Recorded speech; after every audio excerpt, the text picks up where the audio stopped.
I'm Joe. And I'm Davia. And welcome to today's showing of The Chat.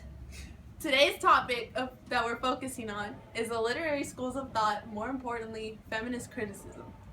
Feminist criticism critiques patriarchal language and literature by exposing how these reflect masculine ideology. It also examines gender politics and what the roles of women were throughout literature and if they were equally represented. Clearly, we have a big topic on our hands today, but first we're going to Jamel with the weather.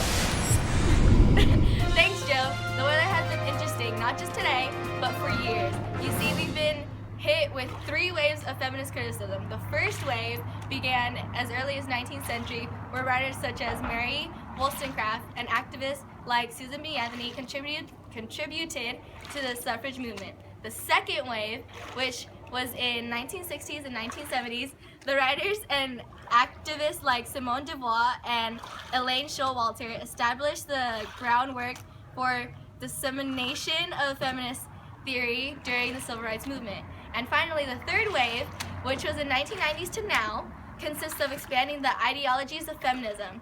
Writers like Alice Walker go as far to search within the Black community. The waves are crazy, Joe. Some even say that there's a 4th wave to come in the near future, but who knows? Oh, by the way, it's like 70 degrees out here, so... Thank you, Jamel, for that excellent weather report. Those waves were crazy. So the questions we're focusing on today are, how is the relationship between men and women portrayed? How are male and female roles defined? And do characters take on traits from opposite genders? We will be examining these questions by digging into last week's episode of The Real Housewives of Denmark. But first, a word from our sponsors. Welcome to Cooking with Feminists! Today we will be making lemonade. But we will use female and...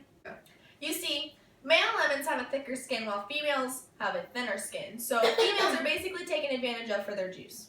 But today it will show that lemonade tastes the same whether it's female or male. Okay, Jamel, please leave the room while I make the lemonade. Alright, leave. Moving on. As you can see, I have some pre-cut lemons. Magically cut. So this one is the male lemon. He's a little bit smaller. And then this one is the female lemon. Wait, did you zoom in? Yeah. Okay. There we go. Okay. So in cup B, we're going to put the female lemon, and in cup A, we're going to put the male lemon. So this is just going to be a really simple recipe. Let's just...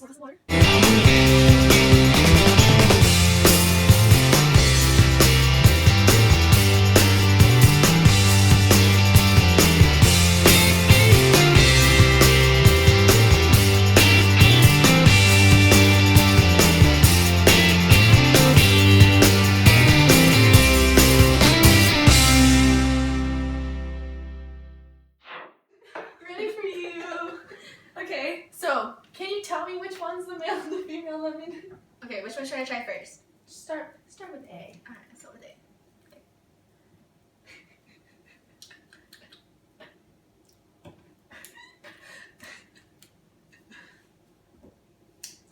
No, I can't.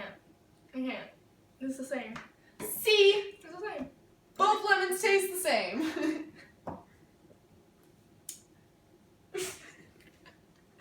There's no difference. Thanks for watching Cooking with Feminists. Even though we didn't even cook. Stay tuned for next week when we describe the difference between lemons and limes. This is a Wasn't that some wonderful lemonade, Dahlia? Indeed it was, Joanna. So this past week in Season 3, Episode 4 of The Real Housewives of Denmark, we had a lot of drama going on. Yes, we did, Davia, including the death of a hidden star and a son bashing his mother. Things were so bad Gertrude thought her own son was going to kill her. Well, she seems to assume the worst. That's the society she lives in. We were also able to get interviews with the cast of the episode 4. Let's take a look. My thoughts on killing Polonius? It wasn't my fault. I mean, come on now. The dude was hiding behind a curtain. I didn't know he was there. So, especially if, like, my mom would have told me he was there, maybe I wouldn't have accidentally stabbed him. But, nah, it's not my fault. It's not my fault. I'm sorry, I just get very emotional when I have to talk about these things. But it's so hard having Hamlet be this crazy to me, and he's mad, and I know he's mad, and I don't know what to do about it because I'm a woman and I just feel helpless, and I feel like he should have this respect towards me because I am his mother, but it's just I don't get it from him, and I just know that he's handling this whole new engagement and everything horribly, and I know his father passed away recently, but it's just so hard seeing him like this. I know he's crazy, but it's just like I have no say. I really don't, even though he's my son and he should have some type of respect for me. Have you seen Claudius? Have you seen how terrible looking that guy is? Not to mention, he did kill my father. Come on now. Why would I want my mom to be laying in bed with some dude that just killed her husband? Ugh. I mean, I can understand where he'd want me to stay away from him, and it totally makes sense, and he's my son, and I should respect that in the way he should respect me, but it's my life too, and I need to feel like I have some type of like control over my life and just not have my son controlling everything for me and all the other men in my life doing the same thing. Me killing Polonius isn't as bad as my mom marrying the guy who killed my dad.